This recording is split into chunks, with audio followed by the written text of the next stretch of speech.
Assalamualaikum warahmatullahi wabarakatuh. Di tengah keramaian kota Madinah yang tenteram, Masjid Rasulullah selalu ramai oleh jamaah yang sedang beribadah.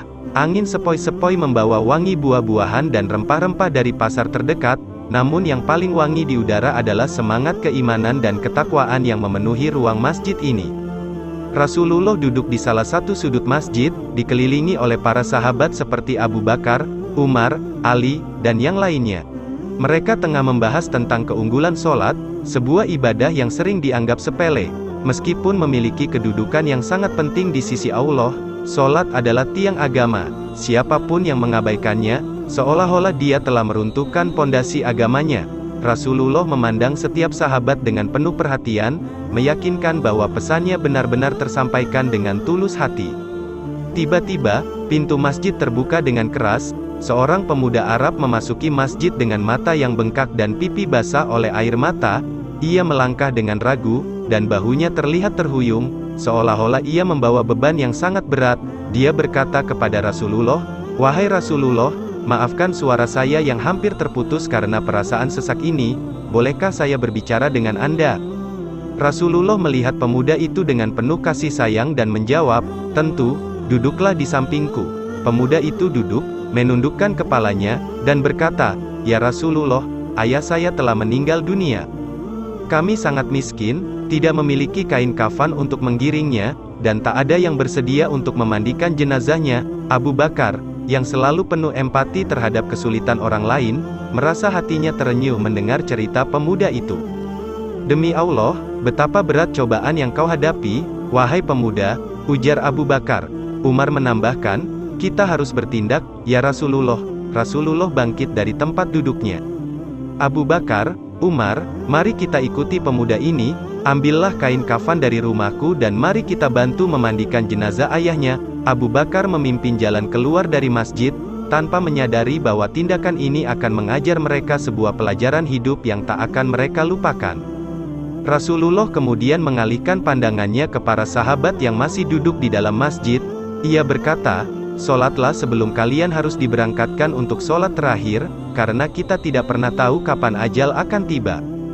Mendengar kata-kata Rasulullah, dalam hati setiap sahabat yang mendengar merasakan tekad yang kuat untuk tidak pernah mengabaikan sholat lagi. Tanpa disadari, sebuah kisah yang akan mengubah banyak pandangan sedang dimulai. Abu Bakar dan Umar kemudian mengikuti pemuda Arab itu, melangkah keluar dari masjid dan memasuki lorong-lorong labirin kota Madinah. Rumah pemuda tersebut terletak di bagian kota yang kurang makmur, dengan bangunan-bangunan yang tampak rapuh. Ketika mereka memasuki rumah kecil itu, apa yang mereka saksikan membuat kedua sahabat Nabi itu terkejut. Di atas tikar yang sederhana, terbaring sebuah bentuk yang tampak seperti tubuh babi hutan hitam. Umar mengepalkan tangannya, berusaha menahan amarah dan kebingungannya. Ia berkata, "Astagfirullah, ini apa yang sedang terjadi?" Pemuda itu semakin menangis dengan keras, dan lututnya gemetar. "Ya Allah, ini adalah ayahku."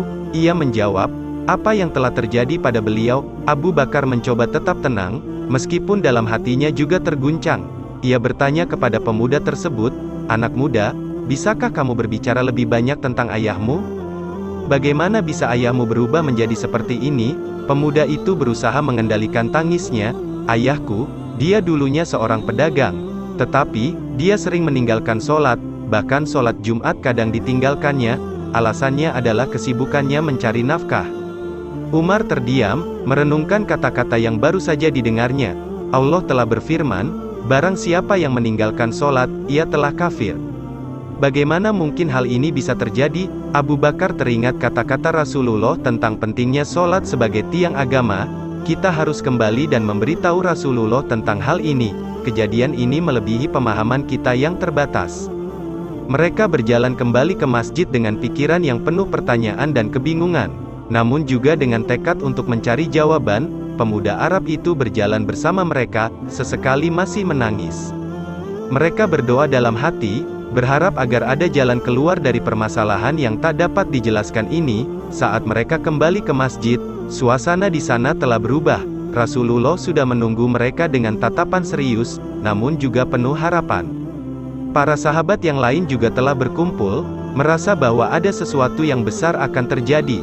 "Wahai Rasulullah, Kata Umar, kami telah melihatnya dengan mata kami sendiri, jenazah ayah pemuda ini telah berubah menjadi babi hutan hitam. Semua yang hadir terdiam, menunggu dengan penuh ketegangan untuk reaksi Rasulullah. Mereka tahu bahwa apa yang akan terjadi selanjutnya akan menjadi sebuah pelajaran yang tak akan mereka lupakan seumur hidup. Rasulullah berdiri, mengatur jubahnya, dan langkah keluar dari masjid. Abu Bakar, Umar, dan pemuda itu diarahkan oleh Nabi. Wahai pemuda, bawa kami ke rumahmu. Pemuda itu menatap Rasulullah, matanya yang sebelumnya penuh air mata sekarang menunjukkan tanda-tanda harapan. Mereka tiba di rumah pemuda tersebut, dan Rasulullah segera menuju ke ruangan di mana jenazah ayah pemuda itu tergeletak dalam bentuk babi hutan hitam. Beliau berdiri di sampingnya, mengangkat tangan, dan memulai doanya dengan khusyuk. Ya Allah, sesungguhnya Engkau adalah Maha Pemberi bentuk. Berilah bentuk ini kembali sebagai manusia, agar kami dapat mengetahui apa yang harus kami lakukan. Doa Rasulullah dengan sungguh-sungguh. Pada saat itu, terjadi sesuatu yang sungguh ajaib. Jenazah itu perlahan-lahan berubah, kembali ke bentuk manusia. Semua yang hadir menjadi terdiam, kagum, namun juga penuh rasa syukur. Subhanallah, Abu Bakar dan Umar secara bersamaan mengucapkan nama Allah dalam kekaguman. Rasulullah menatap pemuda itu seraya berkata, "Wahai pemuda, tanyakan kepada ibumu atau siapapun yang mengetahui, apakah ayahmu pernah mengerjakan sholat, meskipun hanya sekali dalam hidupnya?" Pemuda itu berpikir sejenak, lalu menjawab, "Ya Rasulullah, saya ingat ada satu waktu, ketika ayah saya mengerjakan sholat bersama saya ketika saya masih kecil." Mendengar itu, Rasulullah menghela nafas lega. "Alhamdulillah," ucapnya, "ada sedikit kebaikan yang bisa menjadi pemberat dalam timbangan kebaikan ayahmu. Lakukanlah sholat jenazah untuk ayahmu dan kuburkanlah dia dengan tata cara yang sepatutnya," perintah Rasulullah. Namun, ketika mereka bersiap-siap untuk sholat jenazah, jenazah itu tiba-tiba berubah kembali menjadi babi hutan hitam. Suasana menjadi tegang, dan mata pemuda itu kembali berkaca-kaca. Rasulullah berbicara dengan suara yang berat, "Wahai sahabat-sahabatku dan wahai pemuda, ini adalah sebuah pelajaran bagi kita semua. Orang yang meninggalkan sholat akan menghadapi konsekuensi yang serius, baik di dunia maupun di akhirat. Ayahmu, wahai pemuda, telah diberikan kesempatan oleh Allah untuk kembali ke bentuk manusia, karena satu kali sholat yang pernah dia kerjakan. Namun, karena dia terus meninggalkan sholat, akhirnya dia kembali ke bentuk semula, sebagai babi hutan hitam. Ini adalah peringatan yang sangat penting bagi kita semua." Semua yang hadir merasa sedih dan terbebani oleh pengajaran yang luar biasa ini, tetapi juga penuh dengan tekad untuk menjadi lebih baik dalam menjalankan kewajiban sholat.